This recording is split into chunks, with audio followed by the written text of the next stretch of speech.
Season 2 ranked of Marvel Rivals has been interesting to say the least. And after already putting in 50 hours this season, I feel like I have a pretty fair sense of judgment on the season. I've honestly hated it so far. Besides new map and Emma Frost, because Emma Frost has been way too fun. It's like the most fun I've had on a character, and the Snow Bunny mind control basically forced me to play tank. I had maybe a collective 3 hours, maybe less than that on tank, and now I have Lord on Emma Frost and I love playing the character. Besides her, I would have to say that this season has sucked, and there's a lot of reasons for it, so let's get into it.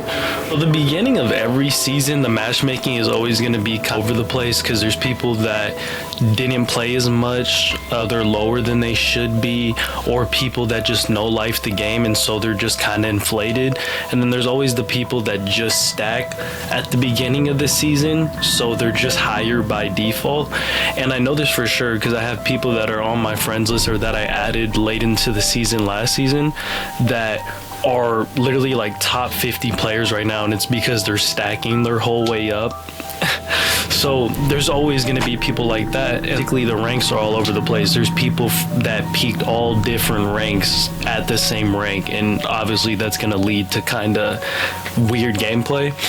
My whole time playing Marvel Rivals, I've probably had less than 10 surrenders all time. Like, that just never really happened. Or if people tried to surrender, people would just cancel it. I'm telling you, at the start of the season, within like the first 3 days, I had like 10 surrenders. And I knew that the game, I was not the same game that I was playing last season. Like, so just the worst matchmaking that I've ever encountered in Marvel Rivals. It was one point. Keep in mind, like, so it's at the beginning of the season, this time was like GM3, GM2, and I was playing the game. Bear in mind, it was 3 in the morning, so I know a lot of people aren't matchmaking at the time, but I ran into this one game that I'll literally never forget. It was me, a GM, with 5 diamond players. 5 diamond players, right? And it's like, that's all right, man. That's like, okay. There was 4 Celestials on the other team. Bro, 3 of them being top 30 players at this point in the season. And that's who we were playing against. And all my teammates, before the game even started, they're just like, GG, this is the worst matchmaking, all this shit. And I understand them. So the game ends after we get destroyed, absolutely demolished. After we get destroyed, my teammates are all in chat talking about, oh, it's not that bad. I lost 8. I lost 10. Switch old boy lost because I'm supposed to be the guy that's carrying the team, supposedly. That's how it is working or whatever it is. I lost 27 ranked points. 27 ranked points off of one game that was super imbalanced. Like, there was no way that we were going to win that game. So the fact that I lost 27 for that is just insane. And it just showed me that I'm like, dude, matchmaking is all over the place at this point. Like, oh bad, man.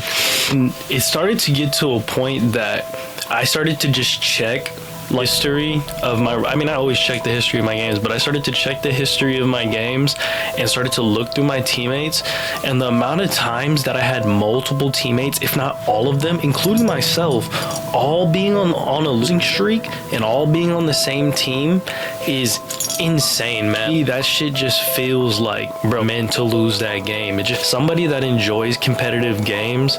Like, I want ranked to feel like ranked. I want to play against people of similar rank and have these games be competitive where you have to make those big plays in order to win games.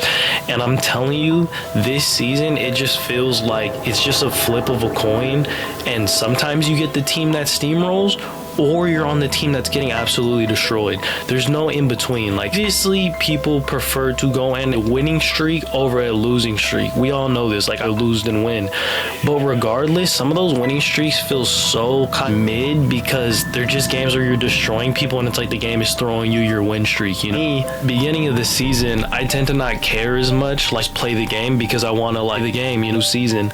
So I'm not like getting off after 2-3 losses like I do at the end of the season. You know, I'm more disciplined towards the end of the season. There's a point when I went on an 11 game losing streak at the beginning of the season, and something in my brain, I just go numb my brain just turns off. I'm caring about losing, and I just play because I know that my win streak is coming because I already experienced my losing streak. That's how my brain works at this point. And guess what? I went on an 11 game streak and then immediately went on a 11 game winning streak right after. Like, I cannot make this up.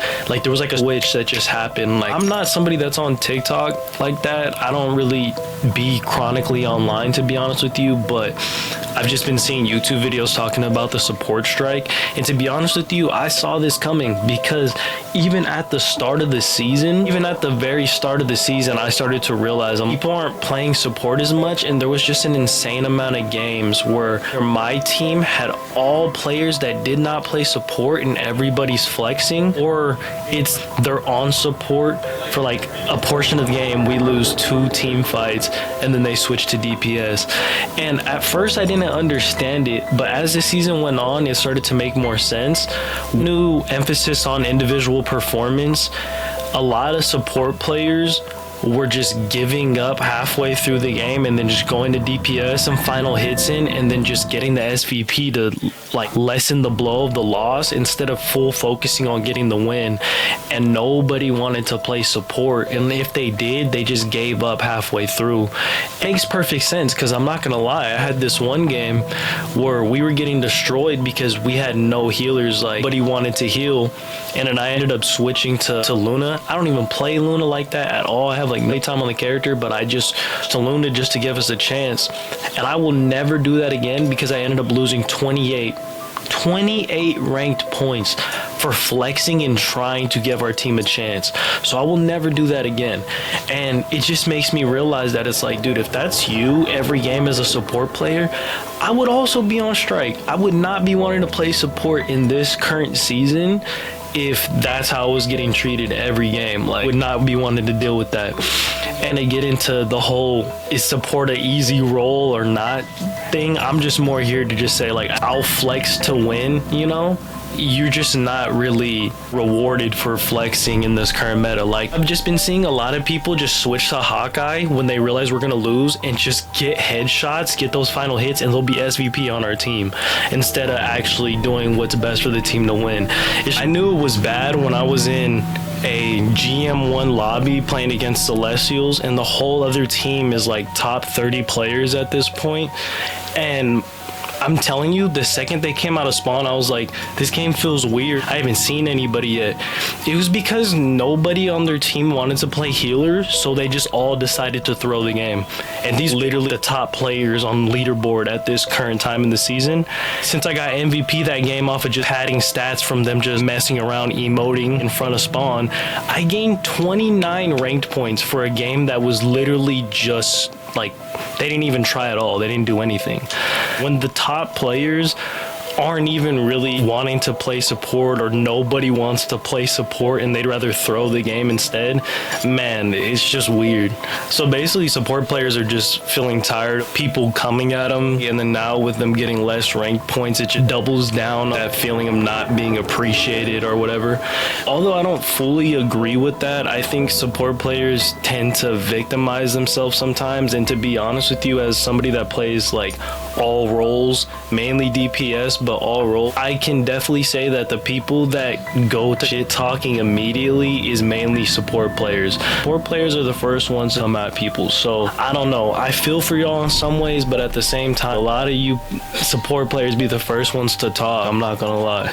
So I'm not here to say if support is the easiest role or not. To be honest with you, I think it's the easiest role to pick up, but it's not an easy role in general. I think every role has their own things they have to deal with. And I know surviving dive in this current season where dive is so strong is not easy at all as a support player. So I think a lot of people can acknowledge that with this dive meta right now. Everybody's run Cap, Venom, Spidey's obviously very popular as always, Magic, BP, Iron Fist is broken right now. So when you have all these characters that are just really good in the current meta and they're just running down the supports, yeah, I would probably hate playing support too.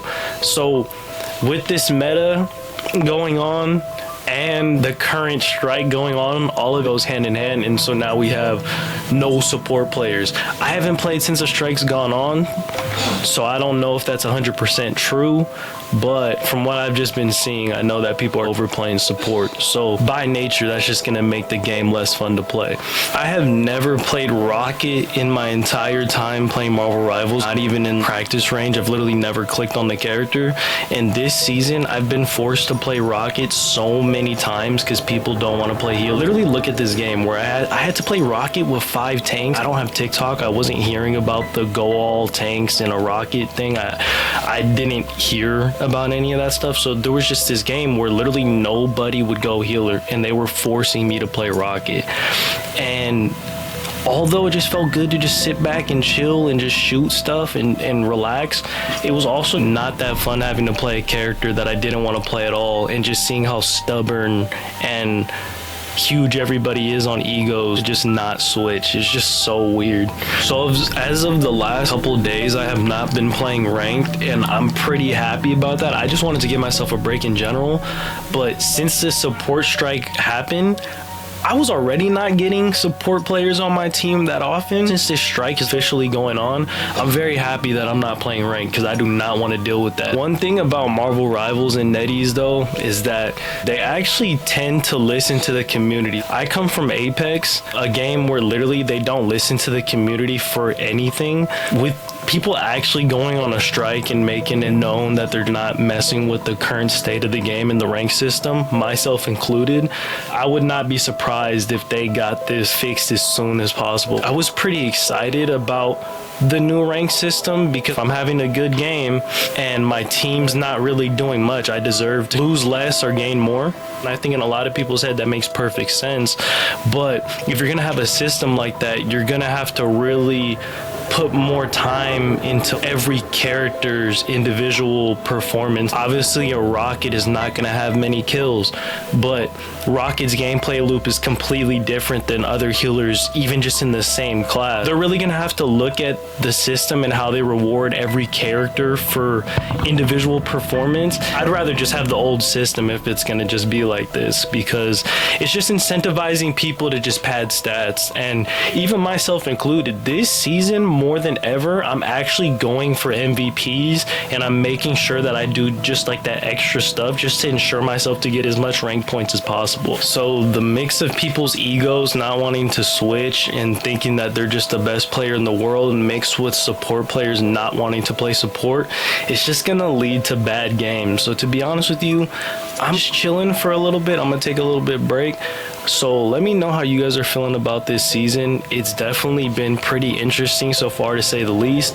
I think Emma Frost has been very, very cool. She's like kind of a bright light in this current meta because she counters a lot of dive, but a lot of people figured that out. So now people are just banning Emma and then banning Namor or Hulk, and now dive gets to do whatever. But I would just say in general, I think this season has a lot of potential. It's just the way that the current rank distribution works. It's just not really rewarding players for prioritizing a win. I hope you guys enjoy this video. I plan on posting more videos like this, just like Yab Session talking about Rivals. If you guys enjoy these type of videos, let me know in the comments below. I would love to make more stuff like this. I play a lot. I'm just kind of shy, so I'd be weird about posting content, but I'm trying to snap myself out of it and post more this year. So if you guys like this video, let me know, and I'll see you guys in the next one.